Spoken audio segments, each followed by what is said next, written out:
आपण जर पाहिलं असेल तर आखाती देशामध्ये सुरू असलेल्या युद्धजन्य परिस्थितीचा जो आहे तो एकीकडे सामना केला जातो आणि दुसरीकडे आपण जर पाहिलं तर याचे थेट परिणाम जे आहेत ते बाजारपेठेवर होताना पाहायला मिळतात। ज्या पद्धतीनं सोन्याचे दर असतील, पेट्रोलच्या संदर्भात अनेक जे आहे ते चर्चा होताना पाहायला मिळतात, तुटवडा होईल, त्याचे दर वाढले जातील, अशा एकीकडे ग्रामीण भागामध्ये चर्चा सुरू असताना दुसरीकडे सोलापूरच्या माड्याच्या ग्रामीण भागामध्ये याचा देखील जो आहे तो शेतकऱ्यांना फटका बसताना पाहायला मिळतो। ज्या पद्धतीनं आपण जर पाहिलं असेल तर ते माड्या तालुक्यातील कोंढार भागामध्ये आहे, उजनी धरण क्षेत्रामध्ये असलेल्या या केळीची लागवड या ठिकाणी सर्रास शेतकरी करताना पाहायला मिळतात आणि याच शेतकऱ्यांचा जो केळीचा माल जो आहे तो या ठिकाणी ठप्प होणार आहे। एकीकडे रमजानचा पवित्र महिना मुस्लिम समाजाचा चालू होतोय आणि दुसरीकडे याचा फटका जो आहे तो शेतकऱ्यांना या ठिकाणी पाहायला मिळतो। ज्या पद्धतीनं एकीकडे या आखाती देशामध्ये सुरू असलेली युद्धजन्य परिस्थिती काय थांबण्याचं नाव घेत नाही आहे, दुसरीकडे मात्र या आखाती देशाच्या युद्धाचा परिणाम जो आहे तो थेट शेतकऱ्यांना होताना पाहायला मिळतोय आणि एक प्रकारे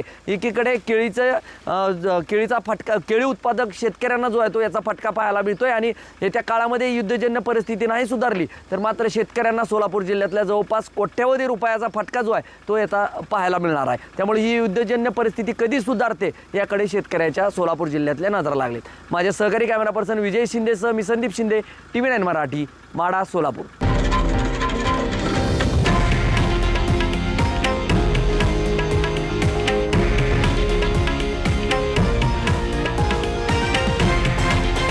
हे आहे देशातील नंबर 1 न्यूज नेटवर्क आणि आपण पाहत आहात TV9 मराठी, एकमेव।